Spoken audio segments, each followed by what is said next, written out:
nice day outside. It's such a nice day outside. I would say it's such a beautiful day to stay inside and do absolutely nothing but figure out what to watch on TV. What up, Doe? Welcome back to Popcorn, Poppin Live, your ultimate movie, TV, and streaming guide. There's too much content in the world, and you can't be wasting your time. So let me waste my time for you by watching all that looks vaguely interesting in cinema and letting you know what's poppin' and what ain't. Tonight, we'll be rating this past week's films and TV shows and go over the latest news for the upcoming projections, of course. But first, before we go over the things that came out that were new, I forgot to introduce myself. I'm the Popcorn Poppy, and I watch a lot of movies and TV shows because I do not have a life. So I live my life vicariously through film and television and report back to you on what you should watch, when you should watch it, where you should watch it, and if it's any good. All right, you get it? You get the show? All right. So basically the main topic of tonight is the Netflix Tudum 2025 Expo. If you call it an expo, I think I'd call it an expo. It was more like a Comic-Con, if anything. Now, if you hadn't watched, it was actually on Netflix Live Saturday streaming on Netflix. It's some sort of weird Netflix event that teases upcoming Netflix projects featuring musical performances, actor appearances, and extremely corny presentations in front of what appears to be the audience for the Nickelodeon's Kid Choice Awards. By that I mean, it just seemed like a very young adult crowd. There's nothing wrong with that. I just felt very old watching this program. But this is the 6th one, apparently, but it's the first time it's streamed live. I had someone text me asking me, what is this? Is this a new thing? I'm like, yeah, of course it is, because I'd never heard of it before today. And it turns out it wasn't new at all. I believe this is specifically geared toward YA audiences because it is very, very corny. However corny it is, the audience does seem genuinely hype for this event. More hype than you'd ever see at the Emmys, the Golden Globes, or the Oscars, to be in fact. More hype than you'd ever see at the Emmys, Golden Globes, or Oscars, actually. So, who hosted this event? It was a young lady named Sophia Carson, who I have never heard of or seen before, besides the film Carry On that you can watch on Netflix, of course. But she's honestly a pretty solid host for this kind of event. This was filled with a bunch of people I didn't recognize and some that I did, like Ben Affleck and Matt Damon, who said that we're so excited to be here, and they were not, until other people from the cast and crew of their new movie showed up, like Stephen Yeun, Teyona Taylor, and a few other people that I didn't know. The film was called The Rip, which looks pretty cool. It's about a group of Miami cops discovering a stash of millions in cash, leading to distrust as outsiders learn about the huge seizure, making them question who to rely on. Looks like a one-night action film. If you know me and you watch the show, you know I love one-night films, and I like action films in general. But it's directed by the great Joe fucking Carnahan. That name doesn't sound familiar. He did films like Narc with Ray Liotta, Smokin' Aces with Ben Affleck, Ryan Reynolds, Ray Liotta again, Chris Pine, a young Chris Pine before he got really famous, Alicia Keys, Taraji P. Henson, and Jeremy Piven. Check that film out if you haven't before. It is a dope action film. But anyways, this new movie, The Rip, is directed by him, and it's produced by Ben Affleck and Ben Damon. His name's not Ben Damon, it's Matt Damon. That film actually drops on Netflix January 16th, of next year, of course, which seems a little early for them to talk about it, but I'm glad that they did. You can watch the trailer online right now. I watched it at the Tudum, and it was pretty solid. There's also trailers for other highly anticipated projects, like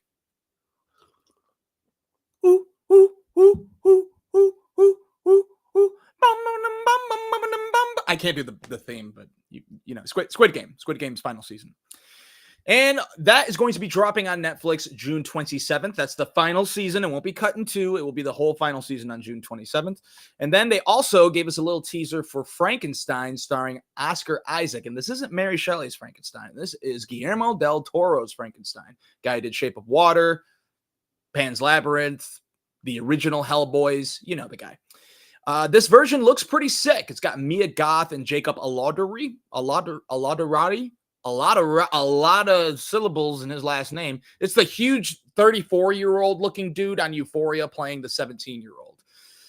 The film comes out in November on Netflix. Also, to note that Maggie Gyllenhaal actually wrote and directed a Frankenstein-esque project as well that stars Jessie Buckley as the bride of Frankenstein and Christian Bale as the creature, and that's coming out in March next year. This isn't Netflix related, but I just wanted to let you know there are 2 Frankenstein movies coming. Just like Pinocchio when Guillermo del Toro did his own version of it, which I wasn't like the hugest fan of. No shade. I just didn't finish it. Maybe I should try again because I've only heard great things. But when his Pinocchio came out, another Pinocchio came out like right next to it. So the same thing with The Bride and Guillermo del Toro's Frankenstein. But they also teased something else that was very, very anticipated. Happy Gilmore 2. Didn't watch this trailer because I'm very excited for this film, even though I find it very unnecessary, but I always trust Adam Sandler because I find all of his films funny, including the terrible Jack and Jill. It may be terrible, but it's still very enjoyable.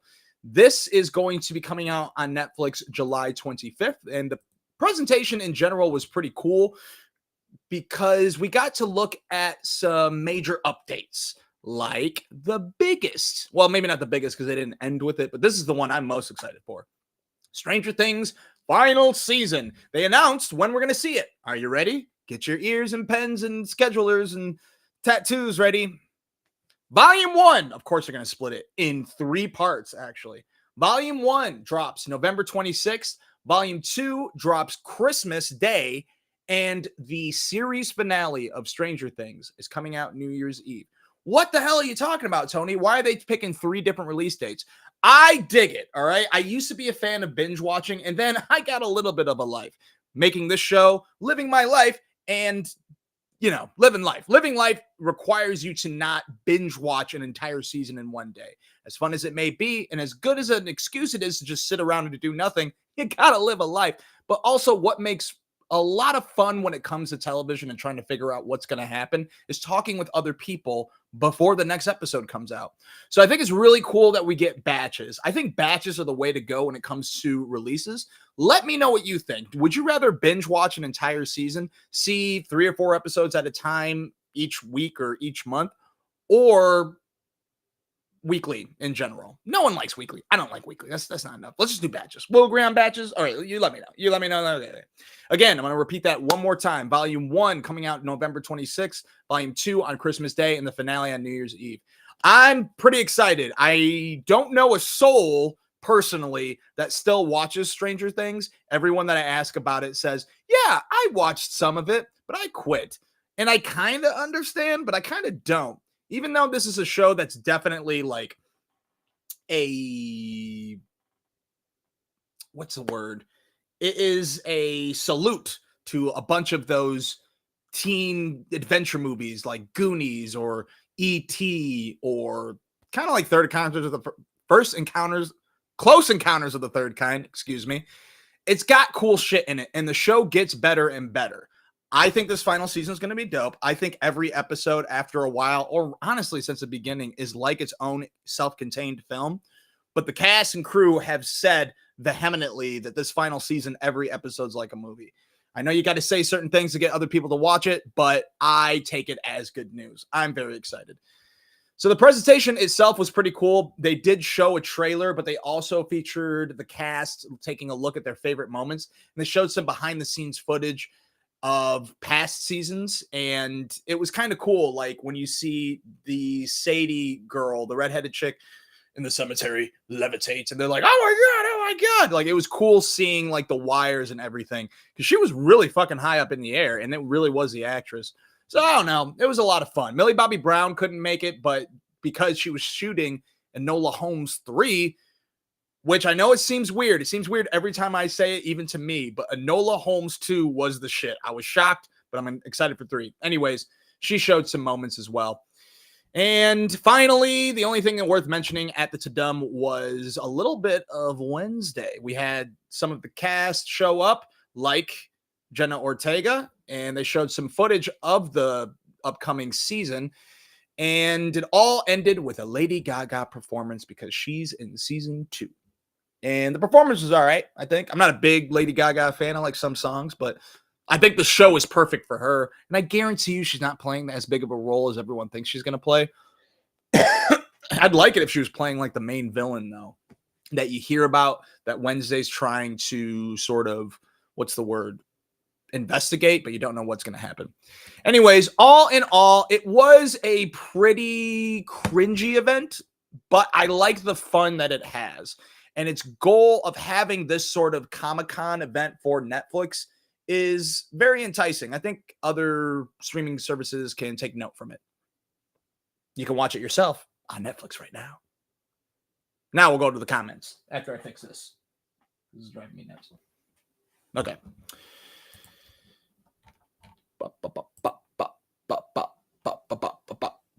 Stranger Things, says Cheyenne. 3 parts is wild. I think 3 parts is wild for Stranger Things, but like I said, I dig it. It's something that we can go to work and talk about. After one batch drops, we'll, talk about it. I like that perspective, though. The hype is talking about it. Exactly. And batches is cool. I concur. Roxy Floyd says, I would rather binge watch Stranger Things. Oh, well, guess what, Roxy? You can, because I know you're not caught up on Stranger Things. So come on, baby. Let's sit on the couch and watch Stranger Things. I'm down. I want to be clear, though. It's not like my favorite show. I just think it's, for my circle of people that I know, a little underrated because everyone quit. I think it's overrated by the general populace, to be honest.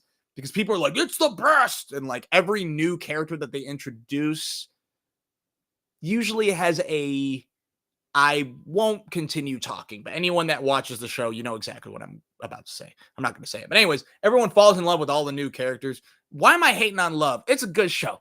Check out Stranger Things. You can binge watch it right now on Netflix. And you got plenty of time. You got up until November 26th until the first volume of the final season comes out.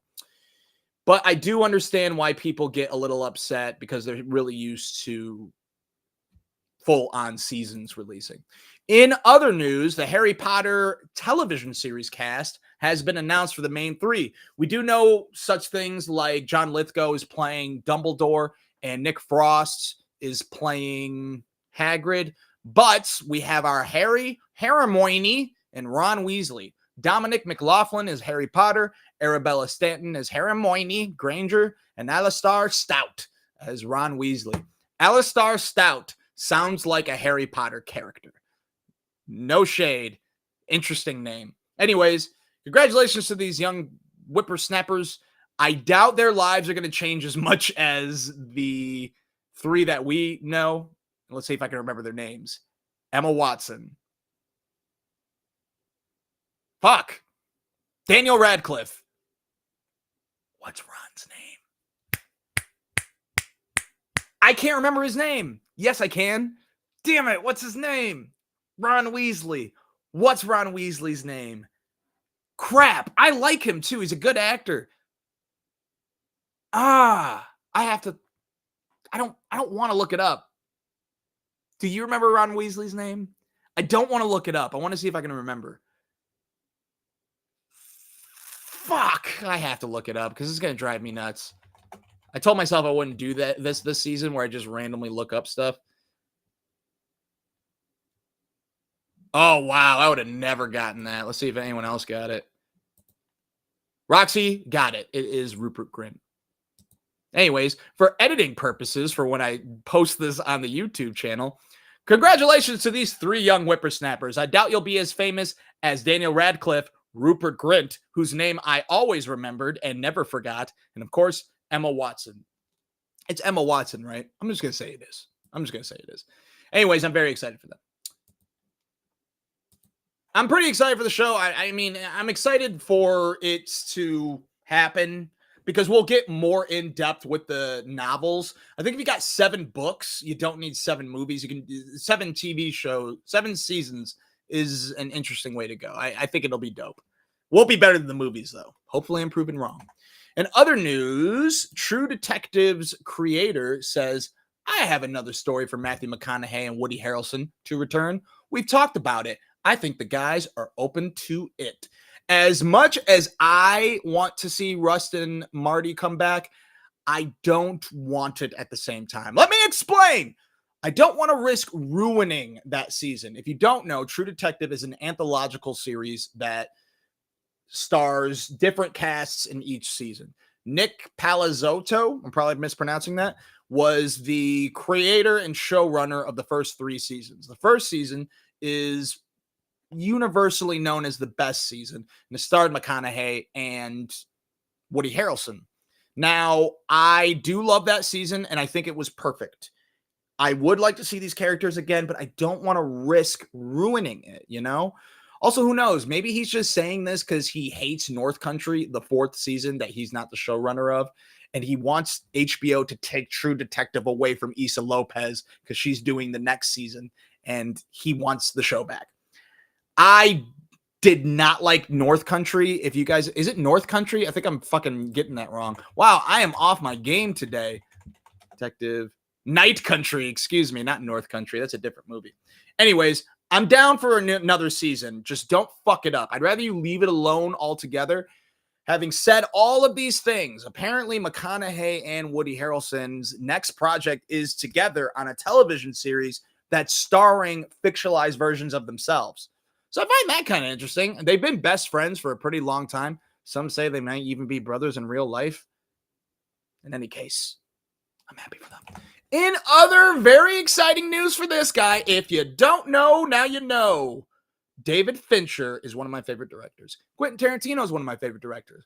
Once Upon a Time in Hollywood was a pretty good movie. It wasn't one of my favorite Tarantino movies, but I did love Cliff Booth, played by Brad Pitt. And guess what? David Fincher is, in fact, directing a sequel to this movie starring Cliff Booth. Brad Pitt. Probably know Leo, but Leo doesn't really do sequels. I can't think of one sequel that he's done. I reported this. Did I report this? I may have reported this in the season premiere of Popcorn Poppin', but this news was revealed on April Fool's Day. And I'm like, no, this isn't real. This can't be real. Apparently it's real because they just casted 2 other actors, Scott Conn and Elizabeth Debicki, into the film. And not much is known about it except David Fincher's directing. As far as I know, David Fincher has never directed a sequel. He was in line to direct the World War Z sequel, also starring Brad Pitt, which I was like, I don't think that's going to happen. And it never did, but apparently it was really close to it. I don't know why David Fincher wants to do a sequel to anything. He did do the remake of Girl with the Dragon Tattoo entitled Girl with the Dragon Tattoo, and I did really, really enjoy it, maybe even more so than the original. But I am very excited for this. I think I will like this more than Once Upon a Time in Hollywood, personally.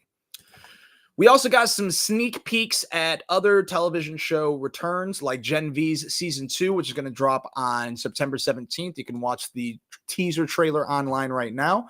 And Dexter Resurrection, which is debuting with 2 episodes via streaming on demand for Paramount Plus with Showtime subscribers, July 11th, before its on-air debut, July 13th at 8 p.m. Eastern Time, with remaining episodes dropping weekly. You can check out that trailer online right now. I did not watch this trailer, but what I will say is, since it's happening, cool, man. Cool, fam. I'll watch it. It's so unnecessary. I was happy with his last season. I can't remember what it's called, but I was happy with what they did with him. I wasn't happy with Dexter's last season. I was happy with Michael C. Hall's last season, if you know what I mean. We'll see how it goes. To catch up on television series that are new that came out for our Limelight shows, new season of... Just got to change this real quick. Let's catch up on the Limelight shows, like the new episodes of Second Best Hospital in the Galaxy on Amazon Prime, starring 2 alien doctors that tackle anxiety, eating parasites, illegal time loops, and deep space STIs. You can check out the full series on Prime right now. I first reported interest in the first season, and after finding out about the second season, I told myself, guess what? I'm going to watch at least an episode or 2. I still haven't. I did watch the trailer, and it does look very funny. And it got a second season, so maybe it is. You tell me. You go watch it and tell me if it's any good. I did watch an episode of Adults, which dropped on Hulu, about a 20-something ensemble centering on codependent housemates navigating adulthood together despite their flaws. The rating is Poppin'. I think the show is very funny. Very fucking funny. Great chemistry, hilarious writing. Kind of brave, honestly, for making fun of people that act like victims and jealous of the attention that they're getting. Brave might be a crazy word, but I love inappropriate jokes, and this show is full of them. There's literally a scene of two people laughing about how one had sexually assaulted the other in the past, and it's somehow genuinely funny. I don't know how. It reminds me of a cross between How I Met Your Mother, It's Always Sunny in Philadelphia, and Broad City. So if you like any of those shows and you like something that is a bit surreal, like a scene where a character gets a form from a bank and the first question is, are you a fucking idiot? Circle one. Yes, no. It's dope. So you can check out, if you don't have Hulu, weekly, there will be episodes dropping on Wednesdays via FX. If you have Hulu, the whole first season's on it. I'm going to continue the show. I only watched one episode because that's all I had time for, but I'm definitely going to check it out. Now, more popular television show that came out recently on Prime is The Better Sisters, starring Jessica Biel and Elizabeth Banks. Chloe, a high-profile media executive, lives a picturesque life with her husband, Adam, and son. Her estranged sister, Nikki, struggles to make ends meet. When Adam is murdered, the two sisters reunite and try to untangle a complicated family history, whilst probably also trying to solve a crime. That crime being who murdered her husband. I don't know. I watched the whole first episode. Poppin' or not, admittedly, I was not paying attention to the episode almost at all until Elizabeth Banks came in. It's not to say that the show was not well made. I just didn't see anything special about it.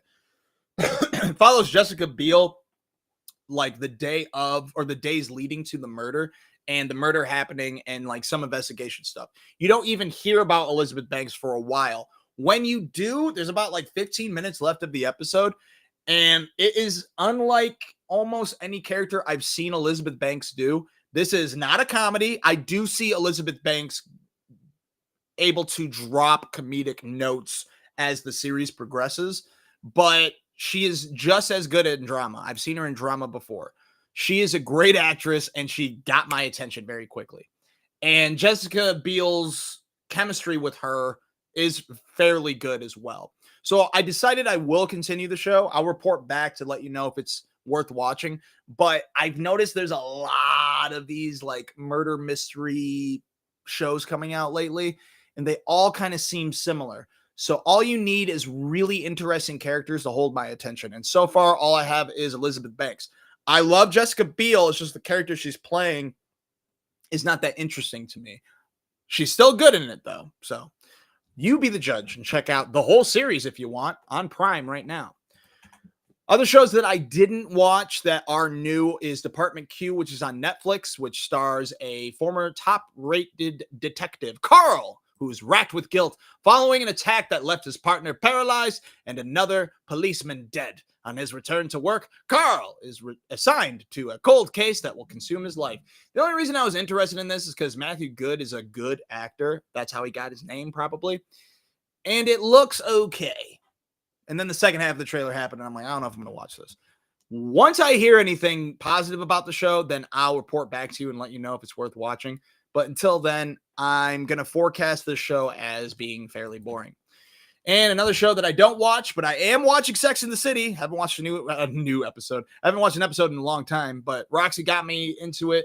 I love the dialogue of Sex and the City. I ain't going to front. I like sexual dialogue because less and less nowadays, the topic of sex and conversing amongst the general public is a bit taboo. Nowadays, not as much, but I love watching that kind of dialogue on screen because it's supposed to be secrets and behind closed doors. So that's, to be honest, why I dig Sex in the City. I just didn't continue it after a few episodes, but I will jump back in. And even though Roxy loves Sex in the City, apparently, and Just Like That is not as good. Just Like That, I would have lost interest, except Bobby Lee's on the show. So that's why I'm telling you guys. And Just Like That is on Max, new episodes Thursdays. And the only other new episode, actually I lied, there's a couple of new episodes of the stuff that we talked about. Rick and Morty is still on their new season, Adult Swim Sundays. I dig the series. The second episode is definitely better than the first. Duster, I really recommend. I think it's a little slow after the first episode, but I think we're going to pick it back up soon. And also, I don't think Keith David killed that dude's brother. Poker Face is still sick as well. And by sick, I mean fun. It's not one of the best shows in the world. But if you want a very, very relaxed, easy watch, Poker Face is your one with Charlie Cale. Peacock Thursdays. And Your Friends and Neighbors has ended, so I can give you a full-on review of the show. Poppin' or Not, the John Hamm show about a hedge fund manager, after being fired in disgrace, resorts to stealing from his neighbors' homes in the affluent Westmont Village, only to discover that the secrets hidden behind the wealthy facades might be more dangerous. Poppin' or Not? It's poppin'. I told you guys every week, I really dig this show. It's one of my favorites of the year. I like burglary. And the burglary stops after like 6 episodes because something big happens that he has to deal with and he can't rob anymore. So the show was still holding my attention, but I was like, where's the burglaring happening again? And it didn't need to burgle, but it did already get greenlit for a season 2. I am very excited for it. And I do have a few thoughts of how it's going to continue. I don't think it will be about him burglaring, but he'll also learn how to blackmail because he does use secrets that he finds in other people's homes to his own advantage. I'm digging where the show's going, and I dig John Hamm. Check it out for yourself on Apple TV+. The other show that ended that I could not give an official rating until just now. They did not get greenlit for a season 2 yet, I don't believe. Mobland. It's a mob show. That's all you need to know. Tom Hardy's in it, Pierce Brosnan, and Helen Mirren. Poppin' or Not? Overall, I'm going to say not poppin'. The first episode was super dope. The first 2 episodes were super dope because they were directed by Guy Ritchie, not credited as written by Guy Ritchie, but the writing gets really bad after Guy Ritchie leaves. It wasn't that great. I don't want to just shit on a piece of product that a lot of people worked hard on. I'll just tell you, I don't think I'll be watching season 2. They'll probably bum out my mom because she really loves it and she wants to talk to me about it. But I finished the season and I wasn't very impressed. So you be the judge for yourself and watch all of season 1 on Paramount Plus right now. All right, now the moment that at least some of you have been waiting for. What were the new movies in theaters right now? There was Karate Kid Legends. This is basically the movie of the week. Because Mission Impossible came out in theaters, not many huge movies came out. So I'm not sure how this did at the box office, but I'll tell you how it did in liking terms. What's it about? After moving to New York City with his mother, Kung Fu protege Li Fong, struggles to let go of the past as he tries to fit in with his new classmates. When a new friend needs his help, Li enters a karate competition, but his skills alone aren't enough. With help from Mr. Han and Daniel LaRusso, he soon learns to merge 2 styles into one for the ultimate martial arts showdown. So, Poppin' or Not, we come live from Roseville, Michigan, and we say hi to Bucky. Bucky, how are you doing today? Excelente. So, Bucky, I need to know, was Karate Kid Legends poppin'? It was surprisingly poppin'. Thank you very much, Bucky. I was just as surprised as well. Not that I'm not a Karate Kid fan, but I just thought that I wouldn't think much of this movie. We've been doing Karate Kid for a long time now. I never was really into Karate Kid. When Cobra Kai came out, I still wasn't into Karate Kid. When Cobra Kai kept coming out and people kept watching it and people kept asking me, hey, have you watched Cobra Kai yet? I said no. But before season, 4 or 5, I will watch all the Karate Kids and get myself hyped up. So I watched 1 through 3. They're fun. I like them. I do like them a lot. I don't love them as much as everyone else does. And I am from an millennial generation, so it's kind of hard for me to really love Karate Kid. It's more of an older person's bag, even though I'm a little old. Yet, it is a very pop, iconic set of films. And Cobra Kai, first season was a lot of fun. I just didn't continue it. It wasn't like I chose not to. I just didn't continue it.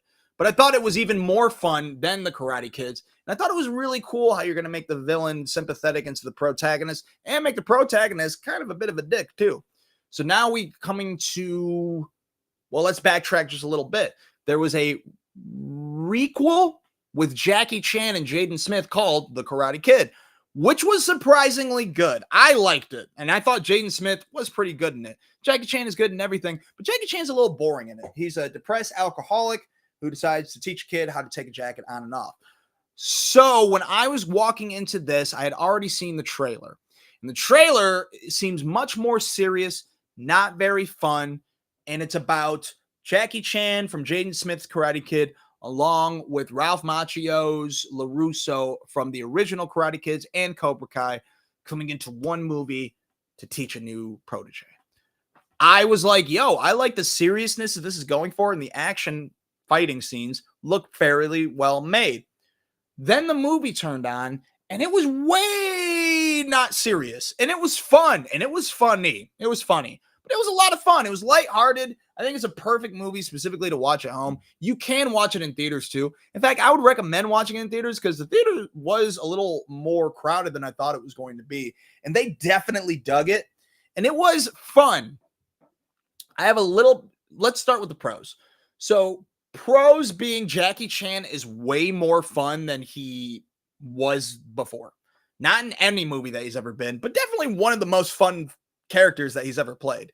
Before he played a depressed alcoholic in The Karate Kid with Jaden Smith. Now, I don't think he's drinking anymore, but he is not depressed anymore. He's super fun. He's like the fun uncle. And he's teaching Li Fong, and we won't get LaRusso and Jackie Chan together. Their time together that they had on screen was also fun, and it was cool to see, the old with the new, even though one's older than the other. And you can tell that Ralph Macchio didn't do as much fighting scenes, and you can see that Jackie Chan still got it, even though he's old as fuck. And yeah, I can't really go on and on about the pros because it really highlights the word fun, and I don't want to say that too many more times. But I will say the film reminded me a lot of, and I'm sure they took a lot of inspiration from Miles Morales' Spider-Man Spider-Verse films, the animated films. They do some animation stuff. The way that Li Fong's character wears his hoodie reminds me of Miles Morales. The music, the soundtrack is very Spider-Verse-y. And there's no shade, and I don't think there's anything wrong with that. I think that's one way to make something fun. Hopefully it's the last time I say that. Probably not, because we're going to get into the cons, but these cons aren't necessarily like big deals. The trailer was misleading. I thought the entire film was going to be about these two helping out this young man in a more serious way. It wasn't more serious, as I've said several times, which is fine. But the first half, you have Joshua Jackson, who I'm just realizing is on the poster. I don't remember him in that trailer at all, but he's like a main character. You see him definitely more than Ralph Macchio. Ralph Macchio isn't in the movie until there's 20 minutes left, maybe 15. But the first half is about Li Fong, the kid, the Karate Kid, who's being taught in the second half of the film, teach Joshua Jackson in the first half. I'm like, what are we doing? What am I watching? It's not exactly a con, though. It is a con if you watch the trailer. If you don't watch the trailer and you watch this movie, it might be a little bit of a con because you're like, why is this kid teaching this boxer how to box with karate? It's kind of cool. And again, it's fun. Whoever directed this did a lot of good montages, and I respect it. Now, when Ralph Macchio enters the ring, it is Montage City because it's the only way to cram in this this very short storyline of them training a kid in 1 week kung fu because he only knows karate. I wasn't really sold on Jackie Chan asking for LaRusso's help to train the kid. I don't think LaRusso needed to be there for that, but apparently it was a kung fu competition and he only knows karate. So LaRusso's like, I know kung fu. Anyways, Poppin for show, faux show. I would give it a large. I would if I really loved Karate Kid. I just don't really love it. I did thoroughly enjoy this movie, though. I was shocked.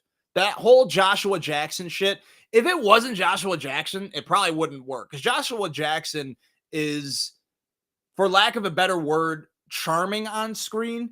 If you watch his acting, though, and probably everything he does, he's got the same look on his face and he has the same tone. And no shade. Some people play one character, but I will put shade on myself by saying no shade. I said it like 3 times tonight. Next time you hear it, make sure to take a drink. So it is popping. If you like Karate Kid, I definitely say go to the movie theaters to watch it because it's lighthearted. Also, the relationship between the kid and the girl was fun. She's a little bit annoying, though. She plays with my boy's heart a little bit, but it's complicated, guys. It's always complicated. You can check out Karate Kid Legends in theaters right now, or you can go a scary route. Bring Her Back is in theaters right now. I told you guys last week, it's about a brother and sister who witness a terrifying ritual at the secluded home of their new foster mother. I told you guys that I watched the teaser trailer and I was like, yo, this looks scary. I told you guys that. Remember? You remember when I said that? Just to be clear, before I give you my rating, the teaser trailer that I had watched was all POV, meaning, or first person camera, point of vision, like Cloverfield or Blair Witch. It was all from a camcorder. Like, what? Oh my God. What do I do? Put the camera down? No, of course I won't. That's what they showed in this teaser trailer. They didn't show any third person perspective like the normal movies that you see. They didn't show any like acting and just like really creepy stuff happening. And I guess the acting would be the rituals. And then I saw in a trailer right before seeing the movie that no, it's not all POV. This is like a regular movie. I'm like, oh, all right, cool. And the guys who directed this only directed one other movie. If you go to their YouTube channel, it's called Raka Raka. I do recommend it. They're very fun and they love horror, but they love comedy as well. This is still not a comedy. And it is still very horrific. But they also did the film Talk to Me. Not Tell Her to Talk to Me, because I keep calling it that. But Talk to Me, which you can check out on Netflix and Paramount Plus with Showtime. Highly recommend. It's excellent. Great film. They're working on a sequel. But these guys did that movie. So I'm like, all right, this should be really, really good. I'm really excited. So, Bucky, how's it going? You still there? Okay, just making sure. Can you let us know, what did we think of Oh, no, not Poppin. No, it wasn't Poppin. Now, I don't want to shit on movies. The show isn't just about shitting. It's about pissing, too. Just kidding. That's gross. It's toilet humor. I don't like it. Right? We're adults. Let's be adults about this. And let's be adults by not ragging on something that people worked very hard on. So let's start with the pros. Very horrific. There were scenes where I grabbed Roxy's hand so hard I thought I hurt her. I don't usually do that. I don't want to give away something. There's chewing on something sharp scene that was very hard for me to watch. There is eating of human flesh that is done in such a way that I've seen a gajillion times, but they've done it in a specific way that made me go, oh my God, So the horror scenes, bravo. Story. I'm a story guy. Story and character and almost believability. No.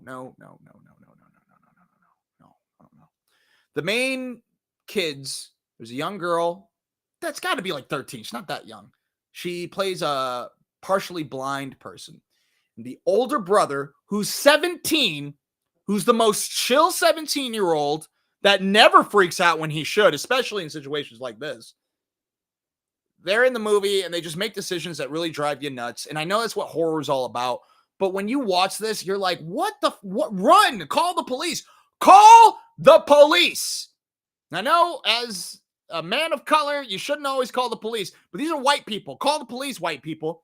You deserve... If I'm dealing with demons, I don't care. I'm calling the Ghostbusters in the very least. I'm calling a goddamn exorcist. I'm calling anybody.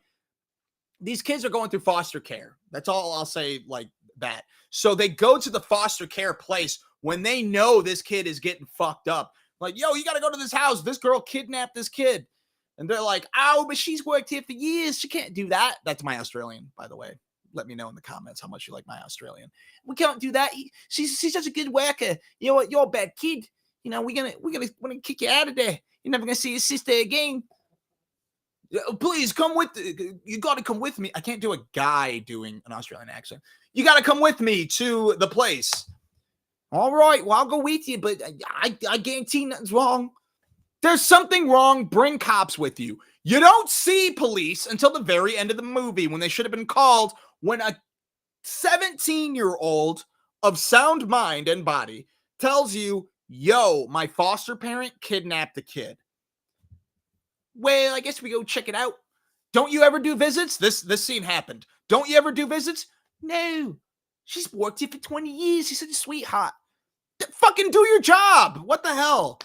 So, if you work for social services, you'll fucking hate this movie.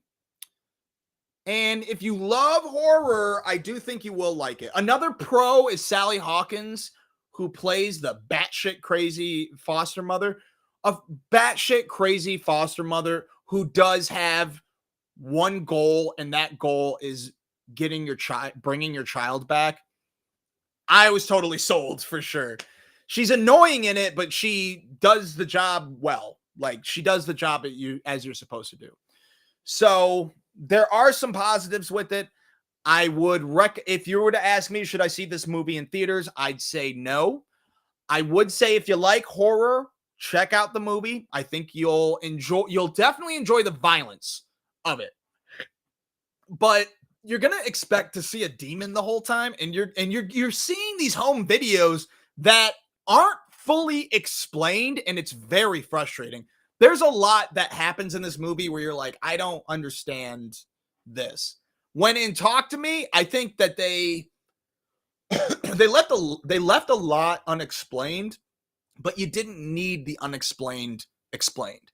You definitely needed some unexplained shit to happen in this. And there was a lot of building up. Specifically, the first half is really boring. I'm okay with suspense and I'm okay with slow burns, but this did not land very well. The violent scenes did. All right. So again, violence, A1, story, Z0. That sounds mean. The movie's not terrible. I just didn't love it. It sounds like I hated it, but I was very frustrated with it. So check it out yourselves in theaters if you'd like, and let me know what you think. Other new movie that's on HBO Max is called MountainHead, which you can check out for yourself, about a group of billionaire friends. I almost said fiends, but they are definitely fiends, that get together against the backdrop of a rolling international crisis.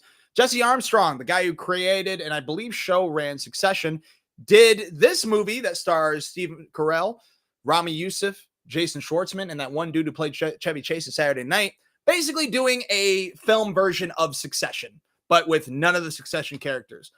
If you like Succession, I'll say I think that you'll enjoy this movie. It's like a play, and these four dipshit billionaires, that's billion with a B, basically control the world, can control the world. They have it at their fingertips.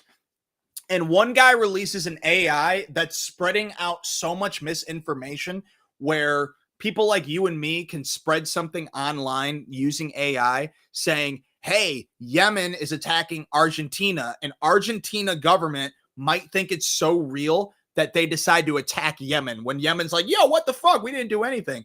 So there's literally war and like chaos happening all around the world, except for at this mansion in Iceland, I think. And it's pretty funny. The story gets really weird when one character is on the verge of dying, and that's all I'll say, maybe by someone's hands. But it's a lot of fun. I dug it. If you like films that are like plays, check it out. If you like Succession, check it out. Otherwise, I don't think you'll like it, to be honest. But I did. I said it was poppin'. Me, Popcorn Poppy. You can check it out on Max yourself and make up your own mind. And before we get to the comments, I want to mention that on my birthday, I visited my mom and my grandpa. And we decided to watch Caddo Lake, which I had no idea what it was about, except I heard several people say, no one I knew, but online say, yo, this movie's really good, but we can't tell you what it's about. So I'm going to read the log line. When an 8-year-old girl mysteriously vanishes, a series of past deaths and disappearances start to link together, forever altering a broken family's history. I don't know the young lady's name on the right, but on the left is Dylan O'Brien from The Maze Runners, from Teen Wolf. Dope actor. I like almost any project he does. I didn't really care for Teen Wolf personally. This film is popping. We all said, yo, this movie is really good. We were shocked. I can't tell you what element happens, but if you decide to take a chance on something, try taking a chance on this, but it's one of those movies that you gotta like hang in there for a little bit.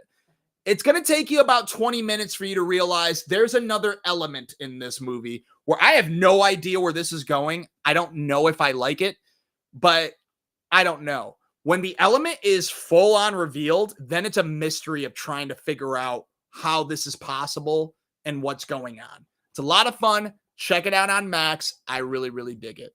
Now, before we talk about what's coming out next week, let's see the chat. I love adults, says Cheyenne. It is hilarious. Yeah, it was way better than I thought it was going to be. I'm glad that the whole season's on Hulu. It's so hilarious. I was hoping you were going to talk about that. I got your back, Cheyenne. Novocaine, it looks great. You mean my future? Thanks, Novocaine. Does Jaden Smith show up? Jaden Smith does not show up in Caddo Lake. What a weird question, JK. Karate Kid Legends, no, he does not show up. I thought there'd be a little wink to him, and there wasn't. I was surprised. They do the jacket off and jacket on. I will say, if you like Cobra Kai, you'll really love the final scene of Karate Kid Legends. Also, just to mention, and I should have put up a goddamn poster for this, Kane. If you love rap music, or you love music in general, or if you don't like music and you want to get into it, maybe go to Apple Music tonight or tomorrow, whenever you want, and download tomorrow specifically. Download Higher Than I Thought, which will drop on Apple Music and Spotify and wherever you download albums. Get it. It's dope. I've listened to some songs of it. I haven't listened to the whole thing, but it's really dope. There. I sponsored you. Okay. So. Damn. Okay. My bad, guys. What am I going to watch this weekend? What am I going to watch right now? Where do I watch it? These questions, as old as time, are certainly very annoying. But you know what? It's kind of hard to watch something when you lose the one thing you need to watch it. That's family. And I think I want to show you guys a little public service announcement. There you are. We were worried sick. Do you know how long we were looking for you? Every time you do this, you're gone longer and longer. You're gone so much, we almost felt like giving up. Listen, we love you, but if you keep this up... If you go missing one more time, mister, I'll literally put you on a leash. Is that what baby, you want? I don't know if that's a good idea. Shut up. Is that what you want? No. I'm sorry? No. All right, then. Listen, if you could just stay put where you are at all times, everything will be okay, all right? Okay. All right, good. I trust him. I don't know. Baby, let's just take a deep breath. Feel better? Yes. Okay, good. Now I think... Oh, damn it, he's gone again! Now we won't be able to watch Real Housewives of Atlanta. Oh, man. That, I'm sad. This is sad to me. I'm sad. Take it off. Okay. Parents, always tether your remotes. That way they don't get lost in the couch and you don't miss out on Real Housewives of Atlanta. This is a public service announcement.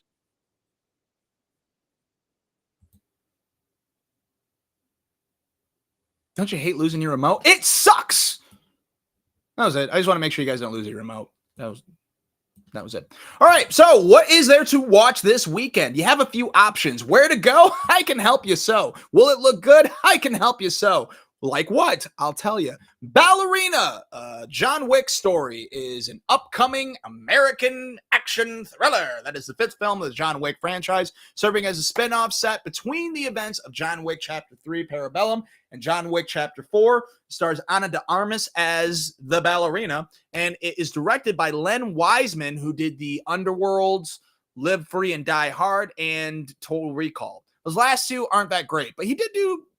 Total Recall was all right. Live Free and Die Hard was all right, too. It just wasn't as good as the first 3.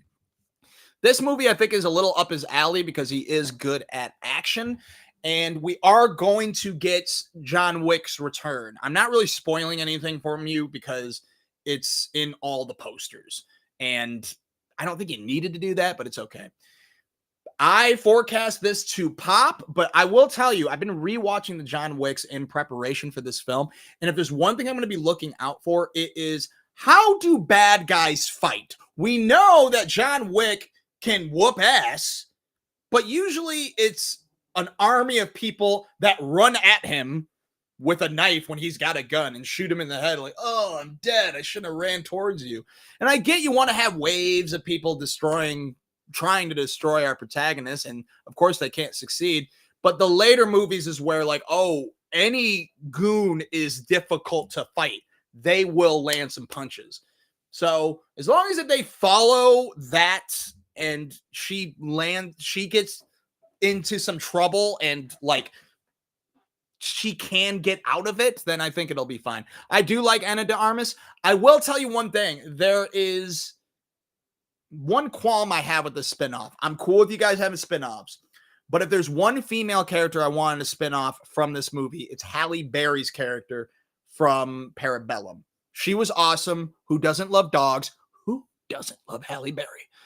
And if Ana de Armas is going to do any spin-off movie, it should have been when she was in No Time to Die, the last James Bond movie. That character was super dope. She was never in the previous John Wick films. Having said that, I think it'll still be very enjoyable. Who doesn't like a good John Wick movie, even if John Wick isn't the main lead? I will be taking bets. I think John Wick will be in 11 minutes of this film. But that's okay, because we'll get a John Wick 5, which I think is very unnecessary, but you bet your bottom dollar I'm going to go see it. Another movie that's in theaters. John Wick is going to be in it. Another movie in theaters, Phoenician Scheme, the Wes Anderson comedy about a wealthy businessman, Zaza Korda, who appoints his only daughter, a nun, as sole heir to his estate. As Korda embarks on a new enterprise, they soon become the target of scheming tycoons, foreign terrorists, and determined assassins. If you don't know Wes Anderson's work, he did Royal Tenenbaums, Life Aquatic with Steve Zissou, Darjeeling Limited, Isle of Dogs, Fantastic Mr. Fox, Bottle Rocket, amongst others. This man knows how to make his own genre of film. He is super fun, but he had a hard miss. I didn't love French Dispatch. I did not like Asteroid City. Check out my web series, Popcorn, Poppin, where I talked about that in the past. I am excited for this. I'll never give up on Wes Anderson. And this stars Benicio del Toro, one of the best actors of all time. And of course, it's got a great cast outside of him. I'm not going to look it up because I don't want to be spoiled. But I am excited for the film nonetheless. This poster alone is pretty dope. If you don't know Wes Anderson films, I highly recommend to watch at least Fantastic Mr. Fox, Life Aquatic with Steve Zissou, Darjeeling Limited, and Royal Tenenbaums. I'm going to look up real quick where you can watch those. Stand by. Royal Tenenbaums you can watch on Hulu. Life Aquatic with Steve Zissou you can watch on Hulu. I'm sensing a pattern. Darjeeling Limited you can watch on Hulu. I think you can watch it also on Amazon and... Oh, no, you can watch it on Disney Plus as well. Well, if you got Hulu, yeah, of course. And Fantastic Mr. Fox you can watch on Hulu or Disney Plus, one of the two. I think if you have both, you can watch them on both. So yeah, if you want to watch Wes Anderson movies, head over to Hulu or Disney Plus, and you'll find them there. Highly recommend. If you like quirky comedy and you want to watch a genre that's unlike any genre you've seen before outside of Wes Anderson, Life Aquatic with Steve Zissou, Royal Tenenbaums, Darjeeling Limited, and Fantastic Mr. Fox. Also in theaters this week is Dogma, which returns. It's not Dogma 2, it's just Dogma. I'm super stoked because I love Dogma. Will I go to the theaters to watch it again? You bet your goddamn bottom dollar. Having said that, there are 2 other movies I want to see in the theaters right now, so I'm probably going to wait a week. If you don't remember Dogma, it is a fantastic comedy that's done by Kevin Smith. Kevin Smith doesn't make the best movies these days, admittedly. He will even admit that. He makes the movies he wants to make. I love Jay and Silent Bob, the View Askew universe, but it kind of fell off after Clerks 2. Dogma was probably his biggest film, which stars Ben Affleck and Matt Damon as two fallen angels that are illegally trying to get back into heaven, and the crew of humans and apostles and muses and an angel and Jay and Silent Bob that tries to stop them. Super fun film. I wish that he would make more films like this. But, you know, it is what it is. I'm excited to see this movie again. You can check it out in theaters. Also in theaters is new Dangerous Animals, about a shark-obsessed serial killer holds Zypher, a rebellious surfer, captive on his boat. Racing against time, she must figure out a way to escape before he carries out a ritualistic feeding to the sharks below. I forgot this was coming out. To be honest, the trailer with this guy in it looks pretty cool. And cool isn't the right word. It looks like a good suspense film, a good cat and mouse film. I forecast this to pop, but is it worth going to theaters to see right away? There are two other new films I'd rather see instead. So if there's nothing very big coming out the following week, maybe I'll check it out. Maybe you should check it out and let me know. Check out the trailer online too. Also in theaters is I Don't Understand You. This I'll wait for streaming, but it is about an American couple planning to adopt face relationship challenges during a chaotic Italian vacation. Stranded without transport or language skills, their fears and issues intensify. The stars Andrew Rannells and Nick Kroll. Love Nick Kroll. I watched the trailer of this, and it looks a lot more fun than it sounds. Some accidental deaths happen, I'll tell you that much. I believe this will be popping. I just don't think it's worth going to theaters to see. But support independent filmmaking and go to the theaters and watch it yourself. Your damn self. Streaming? No, this is in theaters. Oh, I don't want to watch this. That looks scary, but like it doesn't look very good. Al Pacino and Dan Stevens star in The Ritual, about two priests that must put aside their differences to perform a series of dangerous exorcisms on a possessed young woman. Based on the most famous exorcism recorded, and that exorcism in real life helped inspire the big-ass film called The Exorcist. So, good hook. I just don't really love I don't love religious horror. It does have one of the best actors of all time, but he's super old. And it does have Dan Stevens, who's a really good actor. I'm not that impressed with this. I'll definitely not go to theaters to watch this. I will probably watch it in October out of curiosity because I love me some horror. But maybe you want to go see this and check it out, The Ritual, in theaters.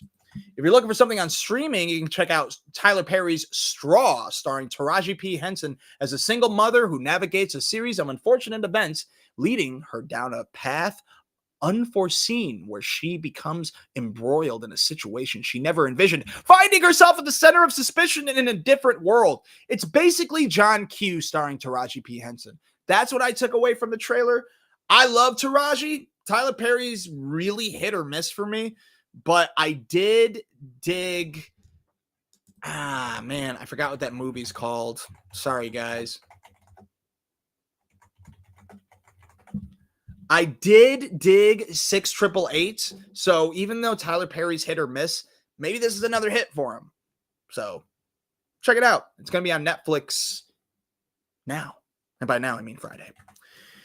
I'm excited for this. I don't know who else is going to watch this besides me, but I'm a big Predator fan. And if you like the latest Predator film called Prey, which is on Hulu right now, that means you like the director, Dan Trachtenberg. He is directing the next live action Predator film that's coming out later on this year. But he also directed an animated Predator film called Predator Killer of Killers, which is going to be on Hulu right now, depending on when you're watching this.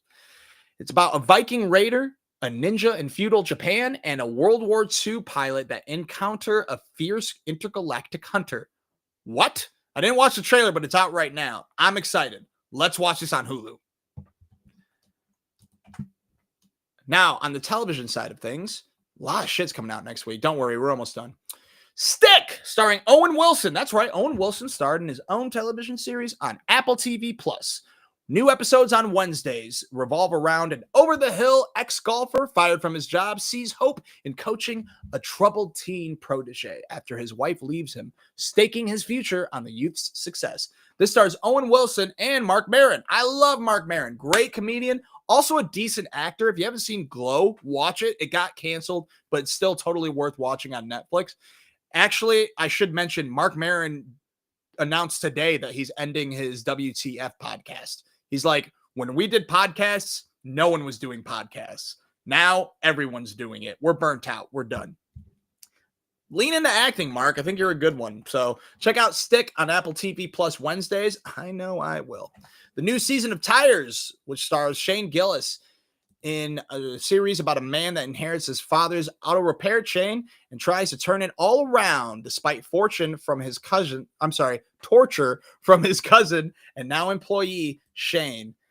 I don't love this show, but a lot of guest stars are supposed to be in season 2. So I decided to finish season 1. Novocaine kept telling me, it's so funny, dude. It's not that funny. I don't love it, but a lot of people do. If you like Shane Gillis, you're going to like the show. I really like Shane Gillis, but I think the show just isn't that funny. I would rather watch the sketches online, but be a judge for yourself. Watch it on Netflix. Like I said, I'm going to watch season 2 because I know Big J. Okerson's going to be in an episode, and I want to say Bert Kreischer might show up too. A few comedians. I'm down. And last but certainly not least, a show that I still have to catch up on is BMF. Their new season is going to be on Stars Fridays about Detroit brothers Demetrius and Terry Flannery. I'm probably mispronouncing that, which makes me very embarrassed because these are real people. Become powerful figures in a multi-state drug and money laundering organization. I did start the show. I just haven't finished it. I have to renew my Stars subscription. But who knows? Maybe that'll be my next project. Maybe life will unfold in ways I never imagined. But if there's one thing I can't imagine, that is me seeing you guys next week to report on the latest news, upcoming television shows, and of course, movies that you can watch on the big screen or at home. So make sure you tune in, subscribe, comment, like, and share so that way we can sell some merch. And that way I can make more money so I can live. But I would obviously use the money on making the show better. Before I go, I see there's some comments.